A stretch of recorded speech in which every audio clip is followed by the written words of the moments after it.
Hi guys, welcome to my channel. So for today's video, daily morning routine tayo guys. Pakain ng baboy. Ayan. So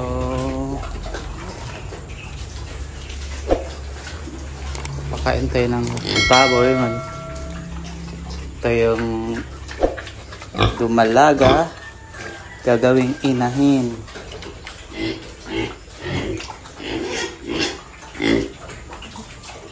Morning routine, and then pupunta tayo sa garden at gagawa tayo ng kahoy.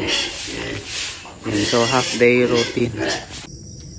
Hey guys, so dito na tayo sa garden natin pupunta. Ayan, so kamusta na kaya after a week na rin, 1 week na rin siya, kung tumubo ba yung mga pananim natin. Ayan, so check natin. Ayan, oo nga no. Ayan guys, oh, tumubo na rin kahit pa paano. Ngayon sitaw natin, okra. Ayan yung okra natin, tumubo na rin. Tumutubo na rin yung mga okra at sitaw natin. So, yan, dun din. Lahat yan, tumutubo na rin guys. So, kada umaga, binibisita ko to at dinidiligan. Ayan, sana mamunga kayo ng marami. Dito banda, wala. Pero, tinaniman ko na rin yan eh. Ayan.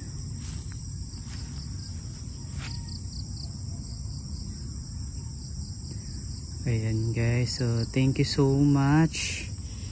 Ayan yung garden natin. Kahit pa paano may tumubo.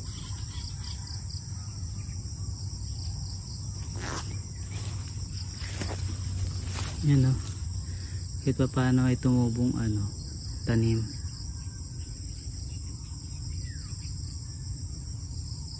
Napakan dito. Ayan, so thank you so much again. Thank you so much. At yan guys, yung biyaya natin na kailangan natin magtanim ng gulay para may aanihin tayo. Ayan guys, so after garden, dito naman ako magtatrabaho. Ayan, so pinuputol ko yung kahoy at bibisakin panggatong. Ayan, so hindi naman inaaraw-araw ko to. Exercise lang din to minsan. Para at least healthy yung ating katawan at may panggatong tayo. So marami kasing kahoy kaya kailangan na natin na panggatong para makatipid tayo sa pagluluto. Ayan, mas maganda naman ang kahoy kasi walang chemical kaysa sa mga gas na manalalanghap natin. So ito wala, usok lang, yun lang. Ayan, so habang ginagawa natin yan, ayan, so nagpapawis lang tayo dyan guys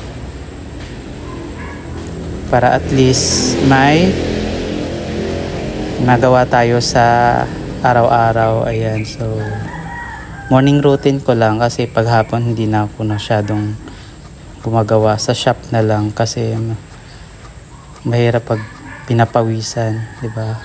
Tsaka hindi ako naliligo ng hapon, minsan lang. Ayan, so mas maganda kasi na umaga talaga naliligo para healthy yung ating katawan. Ayan, so after pisak nyan, pahinga at magluluto at maliligo na rin ako.